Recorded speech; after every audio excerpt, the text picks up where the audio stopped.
J'ai construit notre maison sur des chansons lacrymales. Je ne veux qu'un horizon, prendre la peine maximale. Mieux vaut une mort en prison qu'une existence fantomale. Je vis pour une liaison qui rend la folie normale. Les milices d'HTC sont arrivées à l'attaquer le 8 décembre. Il y a sur place des gens qui profitent un peu pour piller, pour qu'ils sortent avec leurs armes, qui tirent en l'air. Il y a des criminels, des shabiha, ces hommes de main du régime qui en profitent pour piller, pour voler. Les gens vont casser et saccager les maisons des Assad.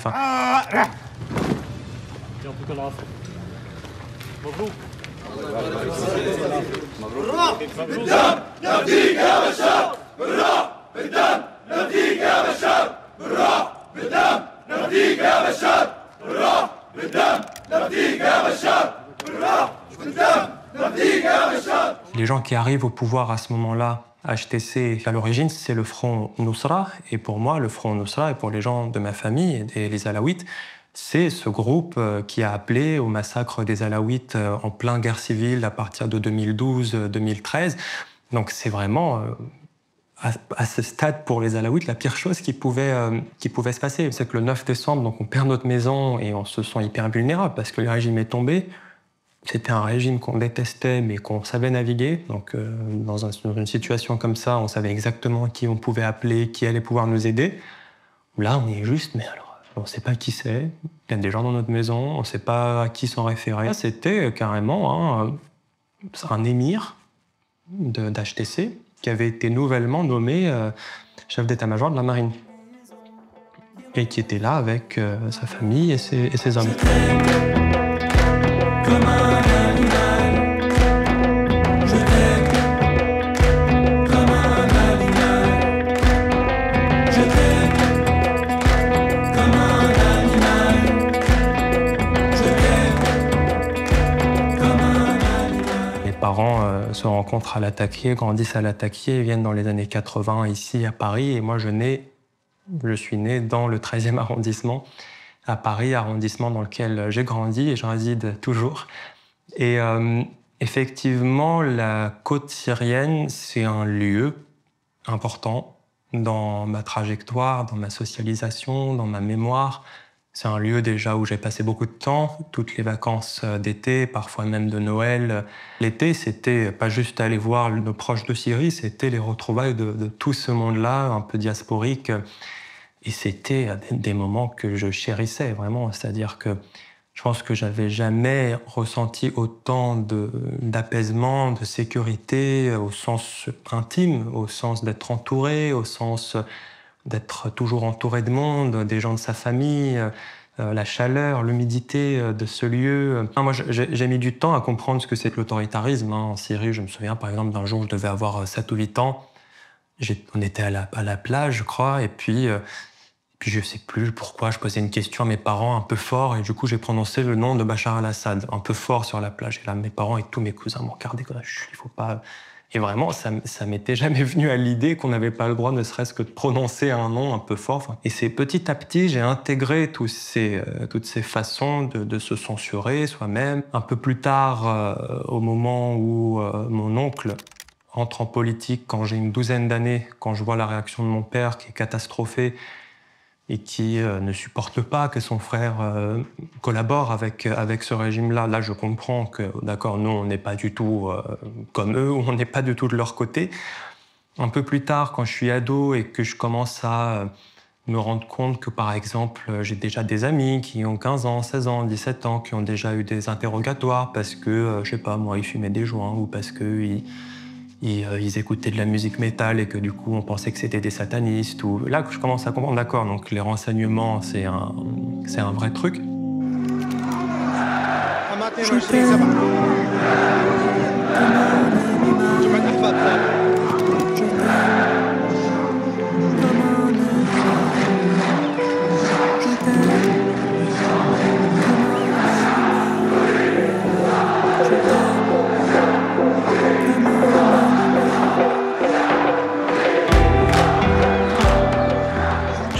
conscience de l'autoritarisme, mais aussi je vivais un peu ça avec ce mépris, cette forme de supériorité par rapport à tout ça. Et c'est vraiment en 2011 que j'ai compris à quel point j'avais été privilégié, quoi. Cette posture d'humilité derrière que j'ai voulu prendre par la recherche, c'est ce qui me permettra de parler en conscience et en responsabilité, et pas à travers ce statut quand même d'héritier que j'avais. De passer plusieurs années sur le terrain à poser la question de qui sont les Alaouites, quelle est leur place dans cette histoire et quelle est la place donc peut-être aussi de notre famille et de tout ça, c'était ma façon de sortir un peu aussi des mythes familiaux et d'accepter la confrontation et d'accepter les discussions, y compris toutes ces personnes, ces dizaines de personnes sur le terrain en Syrie, à Latakia, à Damas, qui mentionnaient mon grand-père sans que j'aie à le faire, puisqu'il savait très bien qui j'étais. Mon grand-père était tout le temps là dans nos discussions, sa mémoire était tout le temps là. Certains pour dire qu'il était extraordinaire, que c'était un saint, que c'était ci, que c'était ça. D'autres pour me dire que beaucoup de choses qu'on a vécues en Syrie depuis les années 70, c'est de sa faute.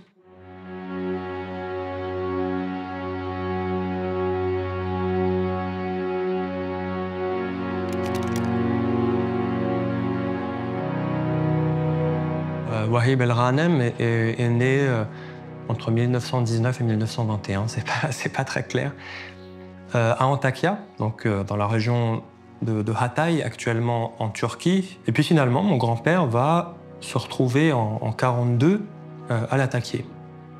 Et il va commencer, dans les années 40, à parcourir toute cette région de la montagne de Latakia, qui est une région très pauvre. Les Alaouites, à cette époque, sont encore principalement dans les montagnes. Et il va se dire que, en fait, on ne pourra jamais faire corps, on ne pourra jamais créer une nation s'il y a à ce point des inégalités, s'il y a à ce point des groupes et des communautés qui sont en marge, en fait, de la société, politiquement, socialement, économiquement. C'est là que débute un peu le récit fondateur même de notre famille, hein. C'est-à-dire que c'est ce moment où mon grand-père parcourt cette région, prodigue des soins gratuitement, vaccine, insiste pour que les gens envoient leurs enfants, y compris les filles, à l'école, le fait parfois à l'aide de chants populaires. Mon grand-père aimait beaucoup chanter, et ça c'est peut-être quelque chose que j'ai pris de lui aussi. Tout ce que je craignais, j'ai fini par le vivre. J'ai lâché ton poignet. T'as cessé de me suivre. Seul dans mon épiderme. Donc il chante des dal'ona, des rataba, qui sont des formes de chants populaires qui sont très pratiquées dans ces montagnes-là. Donc il emploie vraiment le langage de cette population villageoise, et pour diffuser des messages d'arabité, d'importance de l'émancipation, de la liberté, de l'amour, plein de messages comme ça qui vont porter, et ces chants parfois vont aller très loin. Et c'est pas tout de diffuser des beaux messages, il va falloir qu'on fasse en sorte d'intégrer matériellement en fait ces populations. Et là, il a deux idées. Il se dit, on est après 1946, après l'indépendance de la Syrie, il nous faut des enseignants, il faut qu'on refonde une école publique, et puis il y a l'armée. On dit, on va faire en sorte que l'école d'officiers dure 1 an ou 2 au lieu de 3, 4 comme avant, quoi. Parce qu'on a besoin de gens, on a besoin de nourrir cette armée vite. Il y a plusieurs générations, effectivement, de jeunes alaouites issus de la montagne alaouite qui vont intégrer cette armée. Il y a les frères Jdid. Effectivement, quelques années plus tard, Hafez el-Assad fait partie de ces générations-là, de gens qui, voilà, qui sont proches de mon grand-père, qui ont intégré le parti Baas autour de mon grand-père, qui considèrent mon grand-père comme leur mentor, leur professeur dans ce parti, et qui ont fait une ascension dans l'armée. 1947, c'est le congrès fondateur du parti Baas, cette fois-ci unifié à l'échelle de la Syrie. Et je pense qu'il est convaincu de l'importance de fonder une nation arabe. Quand arrive un premier pas vers celle-ci, à travers l'union avec l'Égypte en 58, mon grand-père est complètement pour. Puis au fur et à mesure, il va comprendre un peu l'arnaque. Il va se dire qu'en fait, c'est étrange quand même. Nasser a voulu importer l'or syrien en Égypte. Il a fait venir des petits officiers égyptiens qui donnent des ordres aux grands officiers syriens. Et donc, au bout d'un moment, il se dit je me suis fait avoir, en fait, et on s'est tous fait avoir. Et donc, il va petit à petit, vers la fin de cette union, s'éloigner un peu de cette idée-là. Et je pense que 61, la fin de cette union, c'est un coup dur pour lui. Hafez el-Assad, Salah Hajdid font le coup d'État en 63. Ils vont voir mon grand-père, qui est leur mentor, qui les a fait rentrer dans le parti, etc. Et ils lui disent c'est bon, on a réuni toutes les conditions de la prise de pouvoir. On voudrait que tu sois notre guide politique dans cette affaire. Sous-entendu, que tu prennes la tête politique de ce mouvement. Et mon grand-père va dire non. Et dans ce cas, et ça, je pense que c'est devenu un mythe fondateur aussi dans notre famille. On lui dit alors, il faut que tu t'éloignes, parce que nous, on va aller au bout de notre histoire et on ne peut pas se permettre que tu sois contre nous. Soit tu nous dis une ambassade et on t'y envoie, soit tu vas en prison. Et mon grand-père a dit, laissez-moi quelques heures pour faire mes bagages et je choisis la prison. Je suis un détenu, à jamais pardonné. Ça dit tout du rapport à la politique. La politique, c'est ça, dans notre famille. C'est le fait qu'on est tellement convaincu de ces idées que non seulement on refuse un coup d'État de cet ordre, mais qu'on refuse même l'option de se la couler douce dans une ambassade au Brésil ou je sais pas où, qu'on préfère plutôt aller en prison. Parce que en fait, c'est insupportable. On a dévoyé le baasisme et ses idées. Je pense qu'il le prend aussi comme son échec et que voilà, il se retrouve ici. Et je pense que ça me permet un peu de répondre à ta question sur comment est-ce que moi je vois les Assad du coup et comment est-ce que je vois leur régime avec un immense mépris. Mais vraiment, mon sentiment à l'encontre et à l'égard des Assad, c'est que en fait, ils méritent même pas une considération, quoi. C'est ça les Assad. Et moi, mon grand-père, c'est la personne qui a refusé cette proposition et qui a fait de la prison pour ça.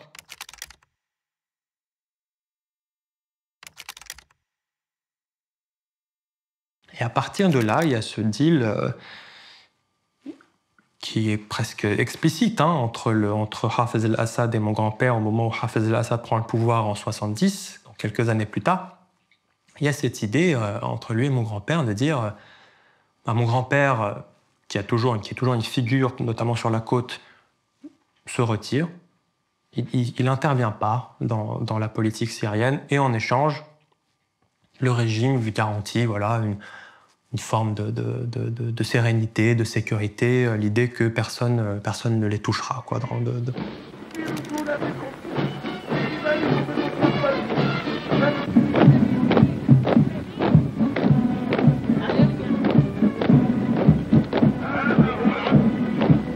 C'est un moment très politique, la guerre civile de la fin des années 70, du début des années 80. Déjà, c'est vécu par mes parents et par mes grands-parents, y compris à l'attaquer. Des amis vont mourir, vont périr dans cette guerre. Donc c'est un souvenir très marquant pour ma famille.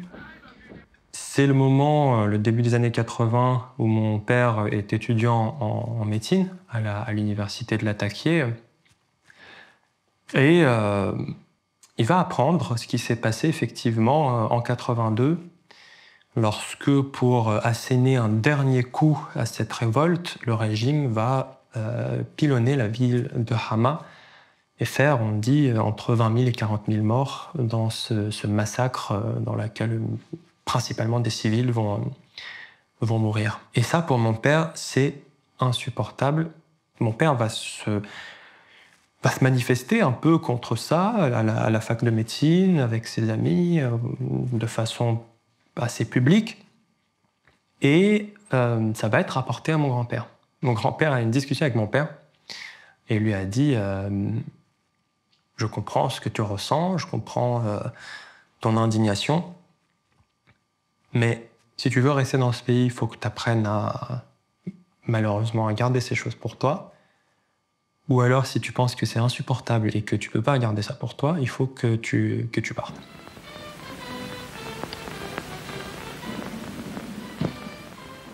Les frères de Hafez, et notamment Rafat, qui était le chef des compagnies de défense, qui étaient des redoutables compagnies militaires qui avaient pour rôle vraiment de protéger la famille Assad, le cœur du régime Assad. Il avait une haine pour mon grand-père qui était très forte. Donc il y a effectivement cette tentative d'assassinat vers le milieu des années 80 et qui est imputée à une personne de la famille Assad et qui va voir mon grand-père être atteint d'une balle qui va frôler sa joue et son nez. Et donc, donc moi, c'est comme ça que je vais le connaître, avec ce visage un peu tronqué, son nez étant tronqué au bout. Mon père, en fait, va très vite comprendre que les Assad ne sont pas étrangers à ça, parce qu'ils vont très vite recevoir un bouquet, en fait, de la part de la famille Assad. Et presque dans un geste de cynisme et de cruauté. Vraiment, le bouquet est reçu à la maison avant même qu'ils apprennent pour l'incident.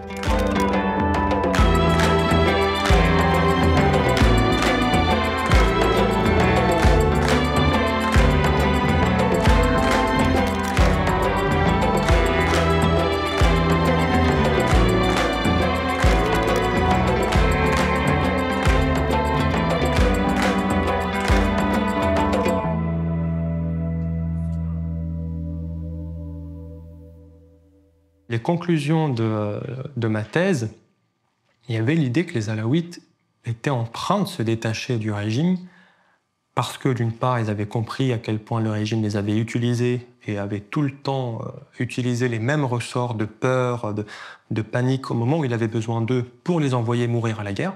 Il y a des dizaines de milliers de jeunes Alaouites qui sont morts à la guerre pour rien. Donc les choses étaient en train de vraiment changer, de vraiment avancer. Et la dernière fois que je suis allé en Syrie, c'était en 2023. Et à ce moment-là, il y a beaucoup de choses qui m'ont interpellé. Déjà, le fait qu'il y avait presque plus de portraits de Bachar el-Assad nulle part. Ça veut dire que les gens les avaient enlevés. Ils les avaient enlevés des cafés, les avaient enlevés des épiceries, des magasins, des restaurants. J'ai été saisi par le fait qu'un chauffeur de taxi alaouite, par exemple, me dise tout ce qui nous arrive, la situation misérable dans laquelle on est, c'est à cause de lui et de sa famille. Jamais j'aurais entendu ça avant. J'aurais entendu des Alaouites dire ah, c'est pas Hafez, lui, Hafez, c'est quelqu'un de très bien, mais son frère, Rafat, c'est vraiment quelqu'un de terrible. Ah, c'est pas Bachar, c'est Maher. Ah, c'est pas Bachar, c'est son épouse. Ah, c'est pas... Il y avait plein de façons pour les Alaouites qui gardaient, pour un certain nombre d'entre eux, voilà, une forme de... je sais pas, de déférence quand même par rapport à cette famille Assad. Et là, vraiment, ces dernières années, c'était on n'en veut plus et le problème, c'est eux, c'est cette famille. Il faut qu'ils en prennent la responsabilité, il faut qu'ils partent.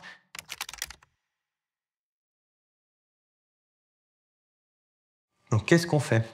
Qu'est-ce qu'on fait à un moment où, bien sûr, les Alaouites sont pour beaucoup terrorisés après les massacres qu'il y a eu en mars dernier, où plus de 1500 Alaouites sont morts ?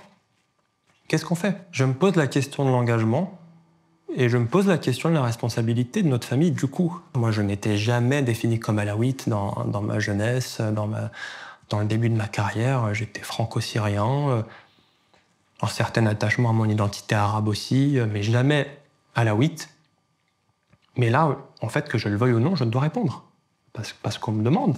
Et donc, j'aurais tendance à dire que ce que moi, j'essaierais de faire à travers mes conclusions, à travers mes analyses, à travers mes recherches, mes observations, c'est de mettre à tout ça à contribution de retrouvailles, en fait, entre les différentes parties du peuple syrien. Et moi, c'est mon idéal profond, c'est ça.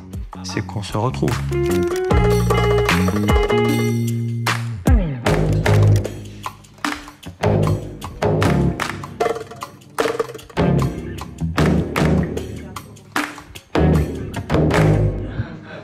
Quelques arrêts.